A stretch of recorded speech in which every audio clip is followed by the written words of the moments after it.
السلام عليكم ورحمة الله.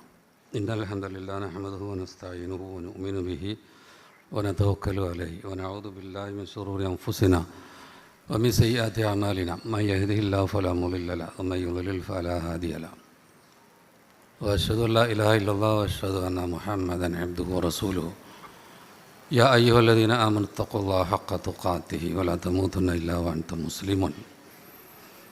يا أيها الذين آمنوا اتقوا الله وقولوا قولا سديدا يصلح لكم أعمالكم ويغفر لكم ذنوبكم ومن يطع الله ورسوله فقد فاز فوزا عظيما.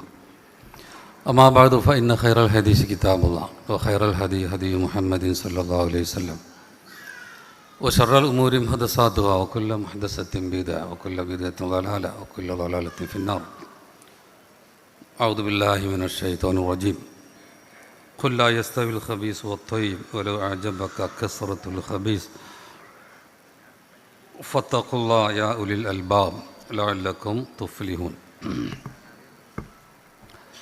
ബഹുമാനപ്പെട്ട അധ്യക്ഷനവറുകളെ, അതുപോലെ സ്റ്റേജിലിരിക്കുന്ന നേതാക്കളെ,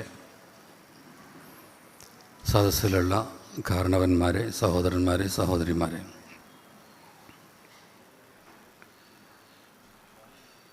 നമ്മളിവിടെ സമ്മേളിച്ചത് എല്ലാവർക്കും അറിയാം, ഒരു പ്രത്യേക സാഹചര്യത്തിലാണ്. അത് ഏകദേശം എനിക്ക് പറയാൻ തോന്നിയത് അത് മല പോലെ വന്ന് മഞ്ഞ് പോലെ പോയി എന്നൊക്കെ പറയലുണ്ടല്ലോ ചില വിഷയം. ആരുടെയൊക്കെയോ സഹായം നമ്മൾ പ്രതീക്ഷിക്കാത്ത രൂപത്തിൽ പലരും ആ വിഷയത്തിൽ നമ്മളെ പിന്തുണച്ചു. അതിനു പുറമെ നമ്മുടെ കോടതി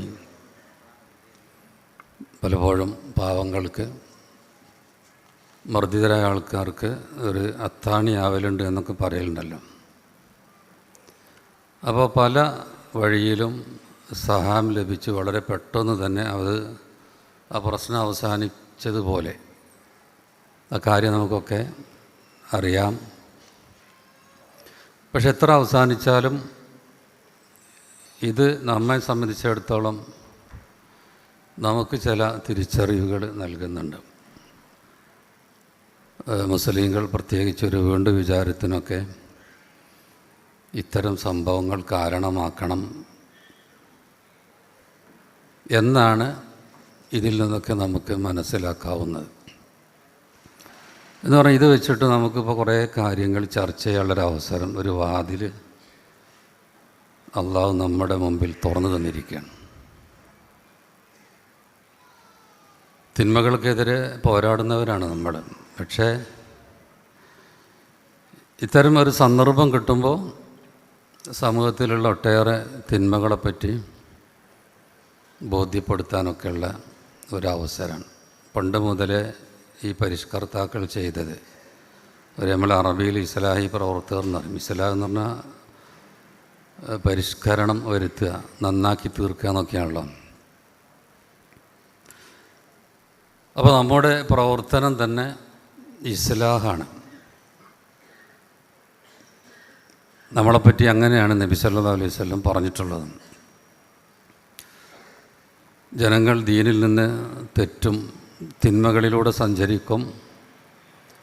ആ നേരം അത് ഇല്ലായ്മ ചെയ്യുക, ഇസ്ലാഹ് നടത്തുക.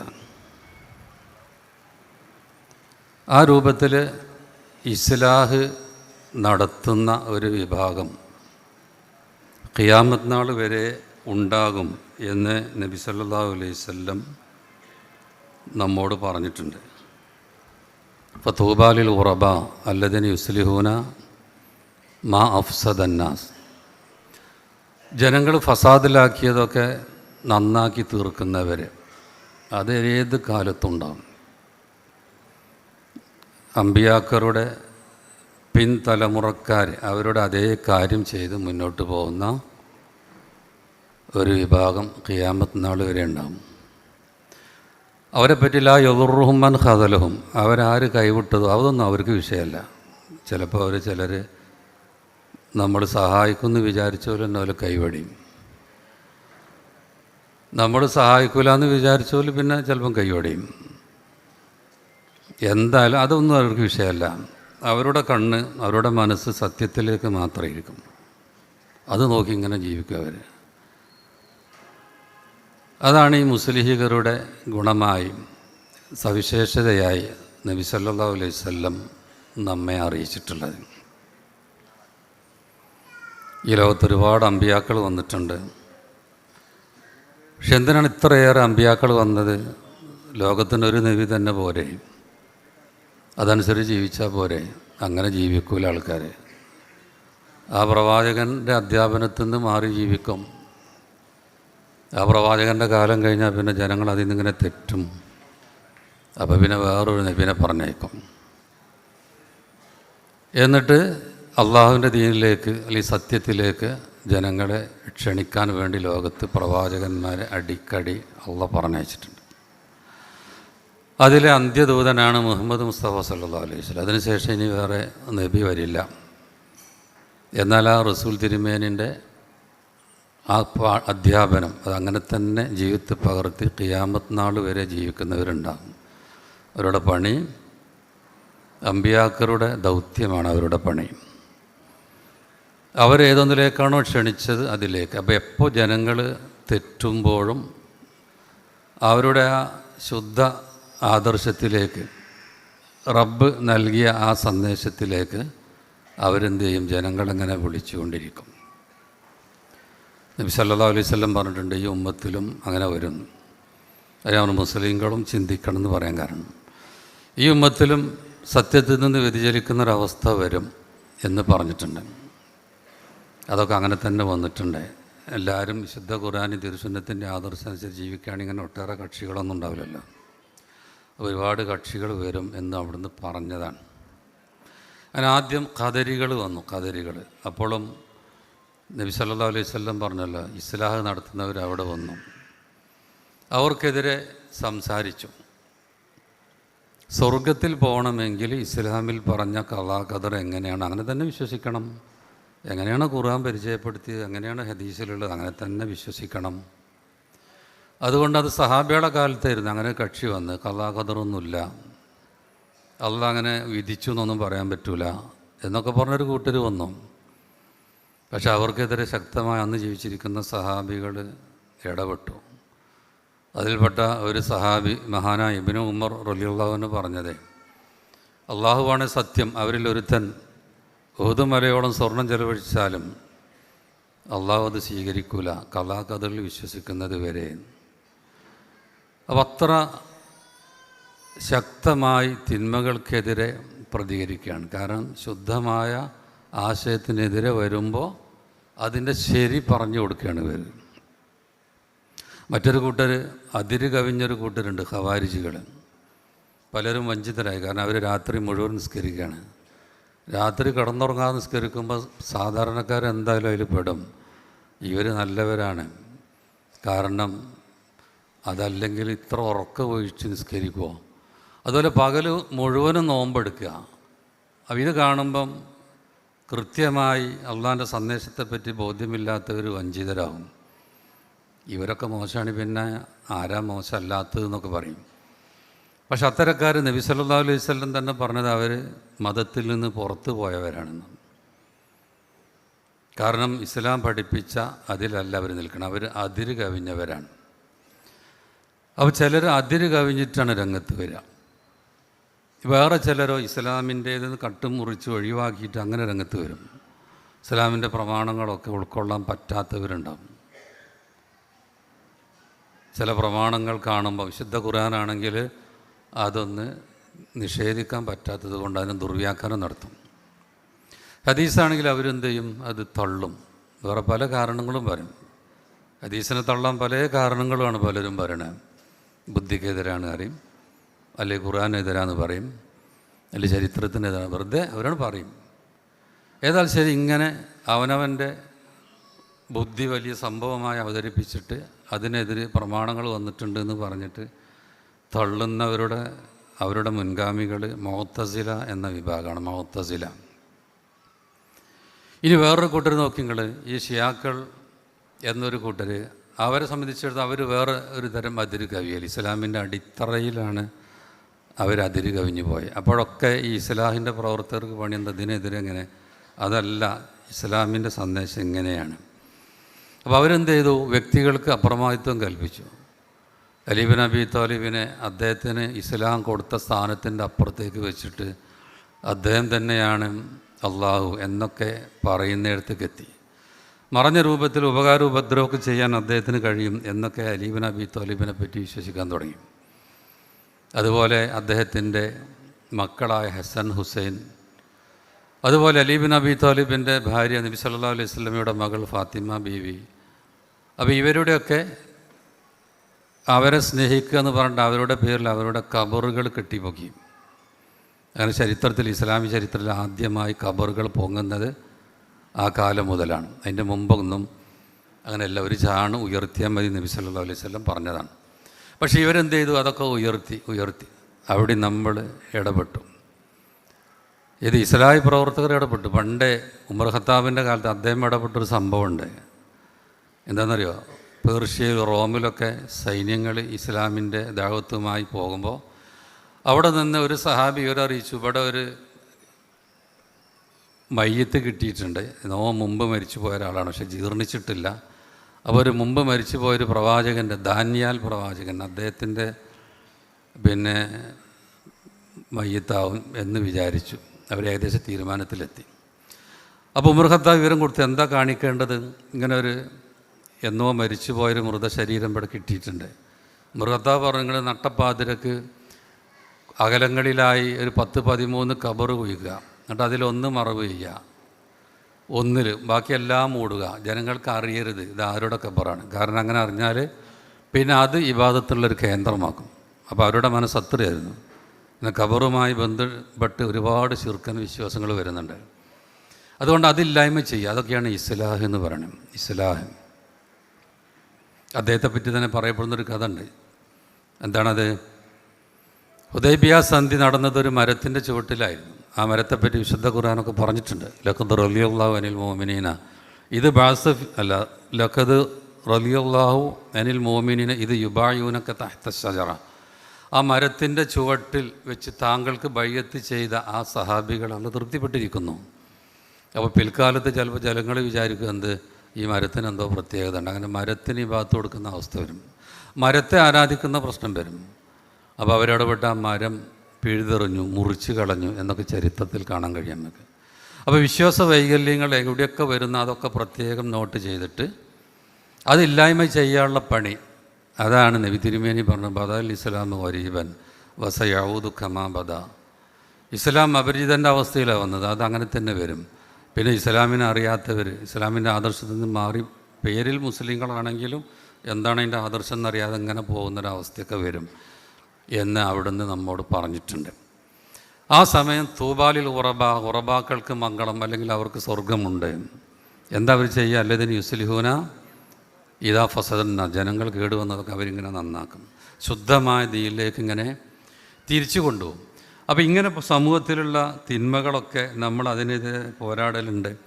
പക്ഷെ ഇത്തരം അവസരങ്ങൾ വരുമ്പോൾ അത് കൂടുതൽ ഒന്നും കൂടെ ആൾക്കാർക്ക് ശ്രദ്ധിക്കാനുള്ള ഒരു വഴി അള്ളാഹ് തുറന്നു കൊടുക്കുകയാണ്. ഇതൊക്കെ ഒരു നിയമത്താണ്. ഏതൊരു പ്രതിസന്ധി നമുക്ക് അതൊരു പരീക്ഷണമാണ്, അല്ലെങ്കിൽ നമ്മളെ ബുദ്ധിമുട്ടിക്കാനാണ് എന്നൊന്നും നമ്മളാരും വിചാരിക്കേണ്ട. അതിൻ്റെയൊക്കെ പിന്നിൽ ഒരുപാട് ഖൈറുണ്ടാവും.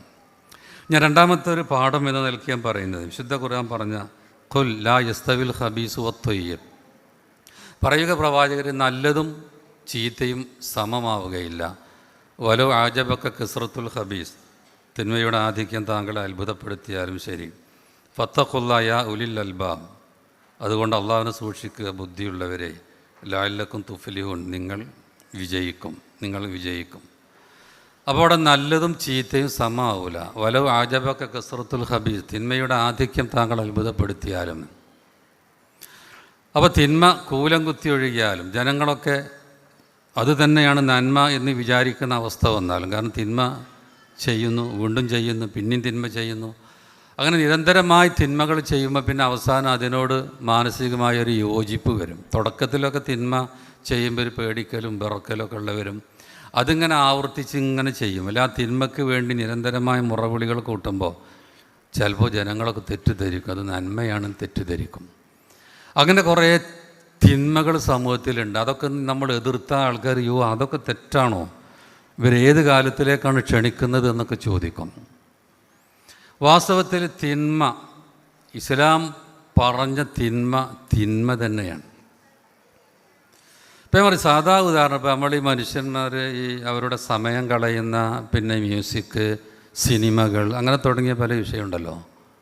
അതൊക്കെ അതിനൊക്കെ എതിരെ നമ്മളൊക്കെ എന്തെങ്കിലുമൊക്കെ സൂചിപ്പിക്കുകയാണെങ്കിൽ ഇവരേത് ലോകത്താണെന്ന് ചോദിക്കും. വാസ്തവത്തിൽ ശരിക്കൊന്ന് ആലോചിച്ച് ഓരോരുത്തരുടെയും മനസ്സാക്ഷി കൊണ്ട് എന്നല്ല, ഈ മനസ്സിലുള്ളതിന് അതിനുള്ള മനസ്സ് സാക്ഷ്യം വഹിക്കുന്നതാണല്ലോ മനസ്സാക്ഷി. അവർക്കറിയാം ഇതൊക്കെ മനുഷ്യൻ്റെ സമയം നശിപ്പിക്കുന്നതാണ് പലതും. ഞാനൊരു സിനിമാ നടനോട് ഒരാൾ ചോദിച്ചൊരു ഇൻ്റർവ്യൂ ഇങ്ങനെ വായിച്ചത് എനിക്ക് ഓർമ്മയുണ്ട്.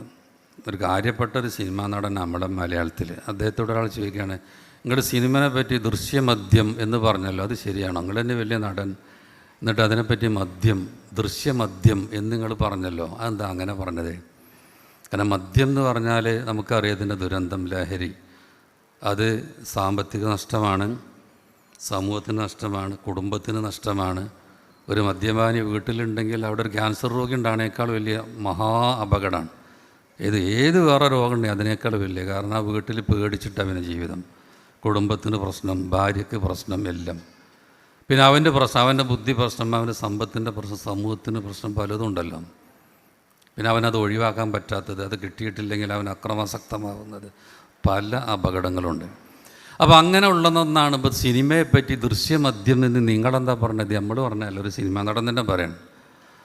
അത് ചോദിച്ചപ്പോൾ അദ്ദേഹം പറഞ്ഞു, ഞാനതിൽ ഉറച്ചു നിൽക്കുന്നുണ്ട്, അങ്ങനെ തന്നെയാണ്. കാരണം ഞാൻ പ്രീ ഡിഗ്രി പരീക്ഷൻ്റെ തലേന്ന് പോയി സിനിമ കണ്ട ആളാണെന്ന് പറഞ്ഞു. അദ്ദേഹം അപകടം പറഞ്ഞാണ്. പ്രീ ഡിഗ്രി പരീക്ഷൻ്റെ മുമ്പ് ഞാൻ പോയി സിനിമ കണ്ടു എന്ന് പറഞ്ഞാൽ അദ്ദേഹം പറയാൻ, അപ്പോൾ നമ്മുടെ വിലപ്പെട്ടത് ഇത് തകർക്കുന്നുണ്ടെന്ന് അർത്ഥം. വളരെ വിലപ്പെട്ട പരീക്ഷൻ്റെ തലേന്നൊക്കെ നന്നായി വായിക്കേണ്ട സമയമാണല്ലോ, ഒരു സംശയമില്ലല്ലോ. ഈ സമയം പോലും ഇത്തരം കാര്യം ഒരു ലഹരിയാക്കി തീർന്നു കഴിഞ്ഞാൽ മനുഷ്യൻ്റെ സമയത്ത് ഇതൊക്കെ നശിപ്പിച്ചിരിക്കണം. പക്ഷേ ഇതൊന്നും പലരും സമ്മതിച്ചിരില്ല. പ്രത്യേകിച്ച് ഉള്ളിലുണ്ടെങ്കിലും അവരിത് സമ്മതിക്കില്ല. അപ്പോൾ ഇങ്ങനെയുള്ള ചില തിന്മകളാണ് ഇപ്പം ഇങ്ങനെ വന്നുകൊണ്ടിരിക്കണത്. അപ്പോൾ അതിനെതിരെ പറയുമ്പോൾ ഇപ്പോൾ നമ്മുടെയൊക്കെ നാട്ടിലുള്ള അവർ തീവ്രവാദികളാണെന്ന് പറയും. അതാണ് ഇത്തരം കാര്യങ്ങളെപ്പറ്റി പറഞ്ഞാൽ അവരെന്താ ഇതിനെ നമ്മൾ എതിർത്ത് കഴിഞ്ഞാൽ അവർ താലിബാനാണെന്ന് പറയും. അങ്ങനെ ഓരോന്ന് പറയും. വാസ്തവത്തിൽ എന്തൊരു അക്രമമാണിത്. ശരി പറയുന്ന ആൾക്കാരെ ഒന്ന് കുറച്ച് കാണിക്കാൻ, ഇടിച്ച് താഴ്ത്താൻ വേണ്ടിയിട്ട് പ്രയോഗിക്കുന്ന കാര്യം ഇത് പണ്ടുണ്ട്. നല്ലത് പറയുന്നവരെ ഈ രൂപത്തിലൊക്കെ പറഞ്ഞ് പിന്തിരിപ്പാക്കാൻ ശ്രമിക്കും. നബി സല്ലല്ലാഹു അലൈഹി വസല്ലം ഹക്കുമായിട്ട് അവിടെ വന്നതൊരു തർക്കമില്ലാത്ത കാര്യമല്ലേ. പക്ഷേ നബി തിരുമേനിയെ പറ്റി നല്ല അഭിപ്രായമായിരുന്നു, എല്ലാവർക്കും നല്ല അഭിപ്രായമായിരുന്നു 40 വയസ്സ് വരെ. അതിൻ്റെ കാരണം ചില പണ്ഡിതന്മാർ പറയുന്നത് ലിയന്നഹു കാന സ്വാലിഹ, നബി നല്ലൊരു മനുഷ്യനായിരുന്നു. അതുതന്നെ നബി വിശ്വാസവഞ്ചന നടത്തൂല. അവർക്കിടയിൽ അല്ലമീൻ, സത്യസന്ധൻ, ജീവിതത്തിൽ ഒരിക്കൽ പോലും കള്ളം പറഞ്ഞത് അവർക്ക് അറിഞ്ഞുകൂടാ, വിശ്വസിച്ച് ഏൽപ്പിക്കാൻ പറ്റും. ഒരു നിലക്കും വഞ്ചന, കരാർ പാലിക്കുകയാണെങ്കിൽ കരാർ ചെയ്താൽ അത് പാലിക്കും, പാവങ്ങൾക്ക് വേണ്ടി പണിയെടുക്കും, നല്ല കാര്യങ്ങൾ ചെയ്യും, എല്ലാവർക്കും ഇഷ്ടമായിരുന്നു. പക്ഷേ 40 വയസ്സായപ്പോൾ എല്ലാവർക്കും വെറുപ്പായി. കാരണം വഹയി കിട്ടി, സത്യം പറയാൻ തുടങ്ങി. വെറുപ്പാൻ കാരണം എന്താ? പണ്ഡിതന്മാർ പറഞ്ഞില്ലേ, അന്നഹു കാന മുസ്ലിഹൻ. 40 വയസ്സ് കഴിഞ്ഞപ്പോൾ അദ്ദേഹം മുസ്ലിഹായി മാറി. അതിൻ്റെ മുമ്പ് സാലിഹായിരുന്നു. ആരും ചെയ്യണത് തെറ്റുമെന്ന് എതിർത്തിരുന്നില്ല.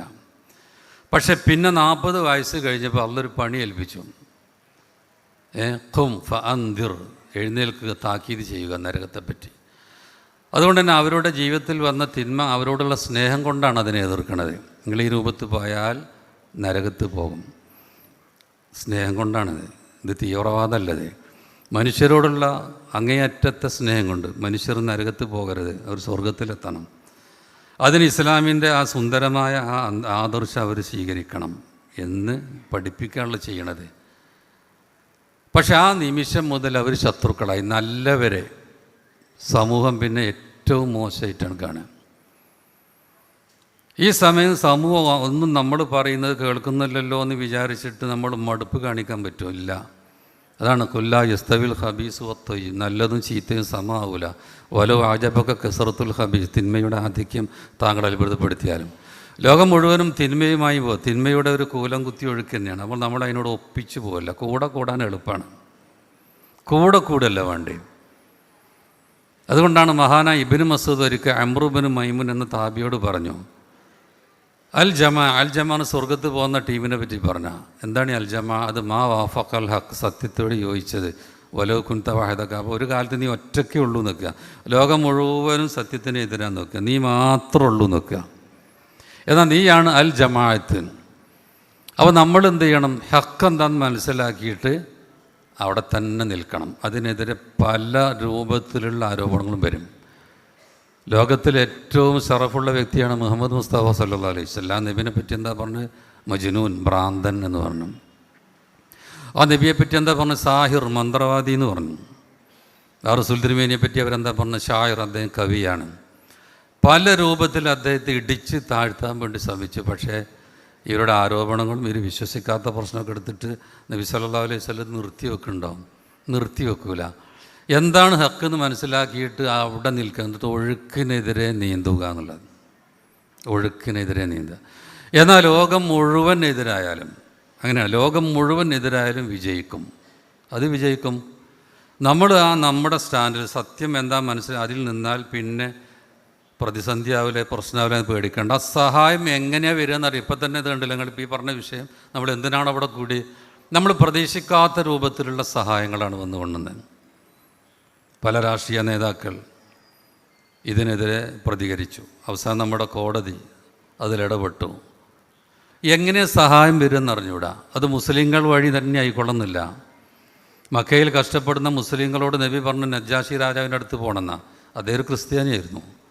അവരാണ് ആ ക്രിസ്ത്യാനിയായ രാജാവാണ് അടുത്ത് മുസ്ലിങ്ങൾക്ക് സംരക്ഷണം കൊടുത്തിട്ടുള്ളത്. അപ്പോൾ ഇതെങ്ങനെയൊക്കെ അതിൻ്റെ സഹായം. അതുപോലെ നബി സല്ലല്ലാഹു അലൈഹി വസല്ലമിന് അബൂജഹൽ വല്ലാതെ മർദ്ദിച്ചപ്പോൾ അന്ന് മുസ്ലിം അല്ലാതിരുന്ന ഹംസത്ത് ബിൻ അബ്ദുൽ മുത്തലിബാണ് ദേഷ്യം പിടിച്ചിട്ട് വന്നിട്ട്, എൻ്റെ സഹോദരൻ്റെ പുത്രനെ താൻ മർദ്ദിച്ചോ എങ്കിൽ ഞാൻ കാണിച്ചു തരാറിട്ട് അബൂജഹലിനെ അടിച്ച് മുറിയേൽപ്പിച്ചു. ഞാൻ മുസ്ലിമാണ് പറഞ്ഞു. ആ നേരം അദ്ദേഹം മുസ്ലിമായത്. അള്ളാഹുവിൻ്റെ സഹായം സത്യത്തിൽ നിൽക്കുമ്പോൾ അത് എങ്ങനെയാണ് വരിക എന്നറിയില്ല. സർവോപരി റബ്ബ് സഹായിക്കും. ഇപ്പോൾ ഇബ്രാഹിം നബിക്ക് ലോകം മുഴുവൻ എതിരായിരുന്നു, എന്നിട്ട് വല്ലതും സംഭവിച്ചു. അന്നത്തെ ഭരണകൂടം ഒക്കെ എതിര്, എന്നിട്ട് അവരൊരു അഗ്നികുണ്ടുണ്ടാക്കി, അതിൽ വലിച്ചിട്ടിട്ട് വല്ലതും സംഭവിച്ചോ? ഇതൊക്കെ വലിയ ചരിത്രങ്ങളല്ലേ നമ്മുടെ മുമ്പിലുള്ളത്. മൂസാ അലൈഹി ഇസ്ലാമിനെ വധിക്കാൻ വേണ്ടി 4 വട്ടത്തെ ശ്രമിച്ചിട്ടുണ്ട്. ഒന്ന് അദ്ദേഹം ജനിക്കുന്ന കാലത്ത് ഫിറൗനൊരു സ്വപ്നം കണ്ടെത്തരേ, ഇസ്രായേലിൽ ഒരാൾ വരും, അയാൾ വന്നാൽ നമ്മുടെ ആധിപത്യം പോവും എന്നൊക്കെ വിചാരിച്ചു. അതുകൊണ്ട് അയാൾ തീരുമാനിക്കുന്ന ഇസ്രായേലിൽ ജനിക്കുന്ന കുട്ടികളൊക്കെ കൊല്ലുക. ആ നേരാണ് മൂസാ നബി ജനിക്കണേ. എന്നിട്ട് കൊല്ലാൻ പറ്റില്ല. അന്ന് ഉമ്മ ഒരു പെട്ടിയിലാക്കിയിട്ട് നദിയിൽ ഒഴുക്കി. എന്നിട്ട് ആരെ കൊല്ലാനാണോ ഫിറോൻ കൽപ്പിച്ച ആരെ പേടിച്ചിട്ടാണോ ഈ വധം എന്ന പ്രഖ്യാപനം നടത്തിയത്, അയാളെ സ്വന്തം വീട്ടിൽ വളർത്തേണ്ട ഒരവസ്ഥ. ഇതാണ് റബ്ബിൻ്റെ അത്ഭുതകരമായ ഇടപെടൽ എന്ന് പറയുന്നത്. എന്നിട്ട് ഫിറോൻ വളർത്തുകയാണ്. ആര് വഴിയാണോ ഫിറോവിന് ആധിപത്യം നഷ്ടപ്പെടുന്നത്, ആ വ്യക്തിയെ ഫിറോൻ തന്നെ വളർത്തുകയാണ്. അതിനുശേഷം ഒരു അബദ്ധവശാൽ അദ്ദേഹം ഒരുത്തനെ തൻ്റെ ഇസ്രായേലിനെ സഹായിക്കാൻ വേണ്ടി ഒരു ഖിബ്തി വർഗത്തിൽപ്പെട്ട ഒരുത്തനെ അടിച്ചപ്പോൾ അത് മർമ്മത്ത് കൊണ്ട് അയാൾ മരിച്ചുപോയി. ഉടനെ ഫിറോൻ പറഞ്ഞു ഇവനെ കൊല്ലണം എന്നാണ്, മൂസാ നബിനെ കൊല്ലണം. അപ്പോൾ ഫിറോവിൻ്റെ കൂട്ടത്തിൽപ്പെട്ട ഒരാൾ വന്ന് പതുക്കെ രഹസ്യമായി പറയും നിങ്ങളെ കൊല്ലാനുള്ള പരിപാടിൻ്റെ വേഗം നാട് വിട്ടോന്ന്. അപ്പോൾ അതും പോയി. പിന്നെ അദ്ദേഹം വഹയി കിട്ടി തിരിച്ചു വരികയാണ്. നബിയാണെന്ന് പറയുന്നു, അതിനുള്ള മോചിതത്തുകളൊക്കെ കാണിച്ചു കൊടുക്കുന്നു. അവസാനം ആൾക്കാർ ഇതിൽ ആകൃഷ്ടരാകുന്നു. അങ്ങനെ പല പ്രശ്നം വരുന്നു. ആ കൂട്ടത്തിൽ മത്സരം നടത്തുന്നു. ജാലവിദ്യക്കാർ മുസ്ലിങ്ങളാവുന്നു. അപ്പോൾ ഇത് വല്ലാത്ത സ്വാധീനം ചെലുത്തിയപ്പോൾ ഫിറൗൻ അയാളുടെ കൊട്ടാരത്തിൽ വെച്ച് പറയാം ദറൂനി അക്തുൽ മൂസ, ഇനി നിൽക്കാൻ പറ്റില്ല, ഞാൻ കൊല്ലുകയാണ് മൂസനെ കൊല്ലാൻ പോവുകയാണെന്ന് പറഞ്ഞു. രാജകീയ കൽപ്പനയാണ്, എന്താ തടസ്സം? അപ്പോൾ ആ ഫിറൗൻ്റെ അടുത്തൊരു ബന്ധു പറഞ്ഞു നിങ്ങളെങ്ങനെയാണ് കൊല്ലുക? തഖ്തുലൂന റജുലൻ യഖൂല റബ്ബി അല്ലാ, എൻ്റെ റബ്ബ് അള്ളാഹു ആണെന്ന് പറഞ്ഞതിൻ്റെ പേരിൽ ഒരാളെ കൊല്ലുക നടക്കൂല എന്ന് പറഞ്ഞു. ഫിറൗൻ്റെ തൊട്ട കുടുംബത്തിൽപ്പെട്ട ഖിബ്തി വർഗത്തിൽപ്പെട്ട ഒരാളാണ് പറയുന്നത്. സൂറത്ത് ഗാഫിറിൽ ആ വിഷയം വിശദമായുള്ള പ്രസംഗം ഇങ്ങനെ ഒരു പ്രസംഗ രൂപത്തിൽ ഇങ്ങനെ പറഞ്ഞു, വിശുദ്ധ ഖുർആൻ നമുക്കിങ്ങനെ പറയുന്നുണ്ട്. അപ്പോൾ ഫിറോൻ പറഞ്ഞു എന്നാൽ പിന്നെ വേണ്ടെന്നില്ല. അപ്പോൾ അതും ഒഴിവാക്കി. പിന്നെ അവസാനം ഗത്യന്തരിൽ ഇസ്രായേലിൽ ഒന്നടങ്കം അവർ നശിപ്പിക്കാൻ വേണ്ടി പോകുമ്പോഴാണ് പിന്നെ ആ കടലിൽ പിളരുന്നതും രക്ഷപ്പെടുന്നതൊക്കെ. അപ്പോൾ നമ്മൾ ഹക്കിൻ്റെ ആളായി കഴിഞ്ഞാൽ അതിന് സഹായം അള്ളാഹ് തന്നെ ഇടപെടും എന്ന് ഒരുപാട് ഉദാഹരണങ്ങളിലൂടെ നമ്മുടെ മുമ്പിലുള്ള, ഞാനതിലേക്കൊന്നും കടക്കുന്നില്ല, വിശദമായിട്ടൊന്നും പറയേണ്ട ഒരു കാര്യമില്ല. പിന്നെ ഒരു 2 കാര്യം ഞാൻ ചുരുക്കി പറയാം. ഇത്തരം പ്രതിസന്ധികൾ വരുമ്പോൾ നമുക്ക് കിട്ടുന്ന വേറൊരു കാര്യം എന്താണെന്നറിയുങ്ങൾ, ഇങ്ങനെ വരുമ്പം ആരാണ് യഥാർത്ഥത്തിലുള്ള മോമിൻ, ആരാണ് ഹൃദയത്തിൽ അസുഖമുള്ളവെന്നൊക്കെ ഇങ്ങനെ മനസ്സിലാവുന്നതാണ്. പ്രതിസന്ധി വരുമ്പോഴാണ് മനസ്സിലാകുക. ഏതുപോലെ ഉഹുദ് യുദ്ധം ഉണ്ടായല്ലോ, ഞങ്ങൾ മുസ്ലിമാണ്, മദീനയിലുള്ള ആൾക്കാരൊക്കെ മുസ്ലിമാണ് നടക്കുകയായിരുന്നു. അപ്പോഴാണ് ഉഹുദ് യുദ്ധം വരുന്നത്. ഉഹുദ് യുദ്ധം വന്നു. ആ സമയം ഉഹുദിലേക്ക് പോകുമ്പോൾ മുസ്ലിങ്ങളൊരു 1000-ഓളം ഉണ്ട്, അപ്പുറത്താണ് 3000-ലേറെ ആൾക്കാരുണ്ട്. വഴി വെച്ചിട്ട് കുറച്ച് ആൾക്കാർ ഇങ്ങനെ അവരുടെ അസുഖം ഇങ്ങനെ പുറത്തെടുക്കുക. കാരണം അവർ ഒറിജിനൽ മുസ്ലിങ്ങളല്ല, അവർ ആനുകൂല്യം കിട്ടാനൊക്കെ ഞാനും മുസ്ലിമാണ് ഇറങ്ങി നടക്കുകയാണ്. പക്ഷേ ഇപ്പോൾ പോണത് യുദ്ധത്തിനാണ്. മിക്കവാറും കഴുത്തിൻ്റെ മീതെ തല ഉണ്ടാവുമെന്ന് അറിയില്ല, ആ ജാതി പണിക്ക പോണേ. അതുകൊണ്ട് തന്നെ ഈമാനില്ലാത്ത ആൾക്കാരൊക്കെ പിന്നെ ഓരോ ന്യായങ്ങൾ പറയാൻ തുടങ്ങും. ഒലിങ്ങനെ ഓരോന്ന് ചൊറിയാൻ തുടങ്ങി.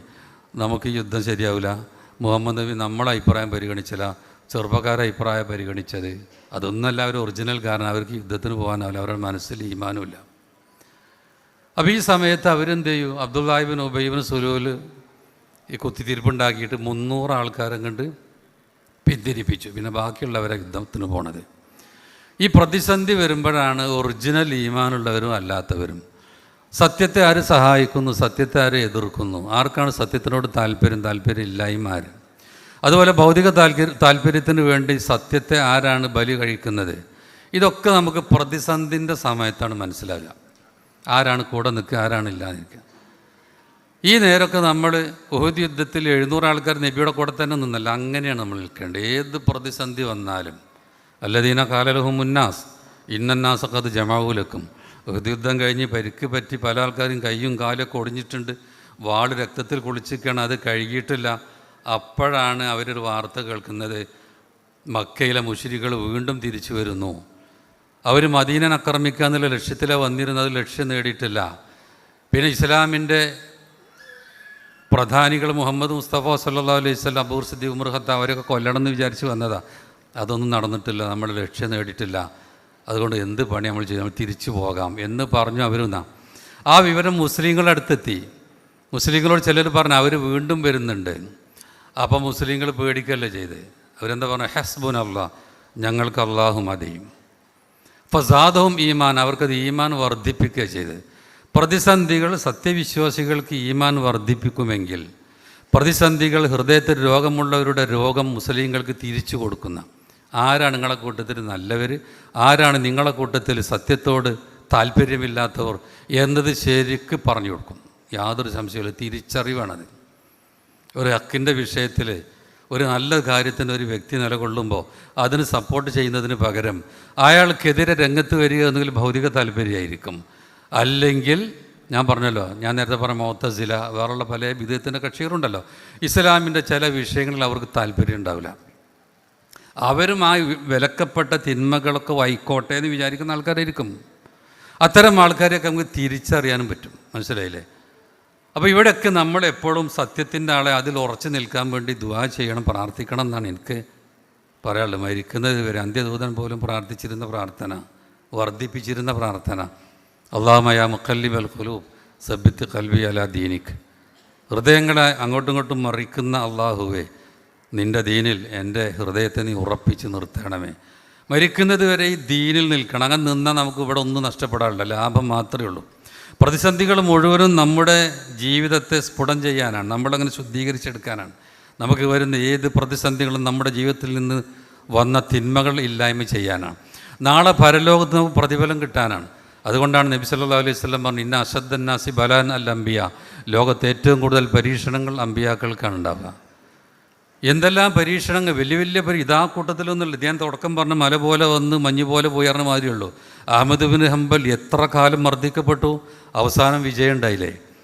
സത്യത്തിൽ നിലകൊള്ളുക, അവർക്ക് ഈ ലോകവും പരലോകവും അവരെ കൂടെയിരിക്കും. ലോകം മുഴുവനും അവർ വാഴ്ത്തും. അന്ന് ഇബ്രാഹിം നബിക്ക് ആരും ഉണ്ടായിരുന്നില്ലെങ്കിലും ഖിയാമത്ത് നാൾ വരെ ഇബ്രാഹിം നബിയെ മാതൃകയാക്കണം എന്ന് മിമ്പറുകളിലും അല്ലാത്ത വേദികളിലും പ്രസംഗിച്ചു കൊണ്ടേയിരിക്കുകയാണ് ആൾക്കാർ. അത് ജീവിതത്തിൽ പകർത്തിക്കൊണ്ടേയിരിക്കുകയാണ്. അപ്പോൾ ഹക്കിൽ നിലനിന്നാൽ അവരാണ് ചരിത്രത്തിൽ ഇടം ഉള്ളവർ. എന്നാൽ അന്ന് അഹമ്മദ് ബിൻ ഹംബലിനെ എതിർത്തവർ ചരിത്രത്തിൽ എവിടെയെങ്കിലും ഉണ്ടോ? അന്ന് ഇബ്രാഹിം നബിനെ അഗ്നികുണ്ഡത്തിൽ എറിഞ്ഞ നമ്രൂദിനെ പറ്റി നന്നാക്കി ആരെങ്കിലും പറയുമോ? സത്യത്തിൻ്റെ എതിരാളികളെ സമൂഹം ചവറ്റുകൊട്ടയിലേക്ക് എറിയുക. അവർ ഈ ലോകത്തൊന്നുമല്ല. ഒറ്റ കാര്യം കൂടി പറയണം അവസാനം, ഒറ്റ കാര്യം എന്താണെന്നറിയാം നിങ്ങൾ? വേറൊരു പാഠം എന്നറിയോ? ഇതൊന്നും ഈ തിന്മക്കെതിരെ നമ്മൾ നിൽക്കുമ്പോൾ ഇത് മുസ്ലിങ്ങളുടെ എന്തോ ഒരു അജണ്ടയാണെന്ന് വിചാരിക്കേണ്ടത്. ഇത് പൊതുവായ എല്ലാവരുടെയും ഗുണമാണിത്. എല്ലാവരും സമൂഹത്തിൽ തിന്മ വ്യാപിച്ചാൽ അള്ളാഹുവിൻ്റെ ശിക്ഷ വരും. അതില്ലാതിരിക്കണം. ഇവിടെ ഇസ്ലാം നടത്തുന്നവർ വാസ്തവത്തിൽ തിന്മക്കെതിരെ പ്രതികരിക്കുന്നവർ വാസ്തവത്തിൽ സമൂഹത്തിൻ്റെ സംരക്ഷകരാണ് ശരിക്കും. വിശുദ്ധ ഖുർആൻ പറഞ്ഞ ആയത്ത് മാത്രം ഞാൻ ഓതാം. വിശുദ്ധ ഖുർആൻ പറഞ്ഞു, വിശുദ്ധ ഖുർആൻ അങ്ങനെ, ഇസ്ലാം അങ്ങനെയാണ് പഠിപ്പിക്കുന്നത്. വമാ ഖാന റബ്ബുക ലി യുഹ്ലിക്കൽ ഖുറ, ഒരു നാട്ടിനെയും നിൻ്റെ റബ്ബ് നശിപ്പിക്കുകയില്ല. ബിളുൽമിൻ, അവർ ചെയ്ത ളുൽമ് കൊണ്ട്. അഹ്ലുഹ മുസ്ലിയൂൻ, അതിൽ ആൾക്കാർ ഇസ്ലാം നടത്തുന്നുണ്ടെങ്കിൽ, സമൂഹത്തിലുള്ള തിന്മകൾക്കെതിരെ പ്രതികരിക്കുന്നുണ്ടെങ്കിൽ അവരെ പൊതുവായ ശിക്ഷക്കുള്ള വിധേയമാക്കൂലാന്ന്. അപ്പോൾ പൊതുശിക്ഷ കിട്ടാതിരിക്കാൻ, അതിൽ മുസ്ലിമും മുസ്ലിം അല്ലാത്തവരൊക്കെ വരുമല്ലോ, അവർക്കൊരു പൊതുശിക്ഷ കിട്ടാതിരിക്കാൻ അവർക്കിടയിൽ നന്മ കൽപ്പിക്കുന്നവരുണ്ടാവുക എന്നത് വളരെ പ്രധാനമാണ്. അപ്പോൾ ഒരു നാട്ടിൽ സമൂഹത്തിൻ്റെ തിന്മകളെ എതിർക്കുന്നവരുണ്ടെങ്കിൽ ആ നാടിൻ്റെ ഭാഗ്യമായിട്ടാണ് നമ്മൾ കാണേണ്ടത്, അല്ലാതെ അവർക്കെതിരെ തിരിയലല്ല. അപ്പോൾ നമ്മളൊക്കെ ഈ ഇസ്ലാഹിൻ്റെ ആൾക്കാരാവണമെന്നേ പറയാനുള്ളൂ. ഞാൻ ഒരു ചില കാര്യങ്ങളാണ് ഇവിടെ നമ്മൾ എന്തിനാണ് മീറ്റിംഗ് കൂടി, അതുമായി ബന്ധപ്പെട്ട കാര്യം, അതിൻ്റെ പിന്നാമ്പുറങ്ങളെ കൂടെ നന്നായി സംസാരിക്കുന്ന നമ്മുടെ ചെറുപ്പക്കാരുണ്ട്. അതൊക്കെ എനിക്ക് ഇഷ്ടമുള്ള നിങ്ങൾ നന്നായി നിങ്ങൾ ശ്രദ്ധിച്ച് കേൾക്കുക. ഞാൻ വേറെ ചില കാര്യങ്ങൾ മാത്രമേ ഇവിടെ സൂചിപ്പിച്ചിട്ടുള്ളൂ. അള്ളാഹു അനുഗ്രഹിച്ചവരുടെ കൂട്ടത്തിൽ, അവൻ ജന്നാത്തുൽ ഫിർദൗസിൽ പ്രവേശിപ്പിക്കുന്നവരുടെ കൂട്ടത്തിൽ അള്ളാഹു നമ്മെ എല്ലാവരെയും ഉൾപ്പെടുത്തുമാറാവട്ടെ. റബ്ബിൻ്റെ നാമത്തിൽ ഉദ്ഘാടനം ചെയ്ത് അറിയിച്ചുകൊണ്ട് അവസാനിപ്പിക്കുന്നു. വസല്ലല്ലാഹു അലാ മുഹമ്മദ്.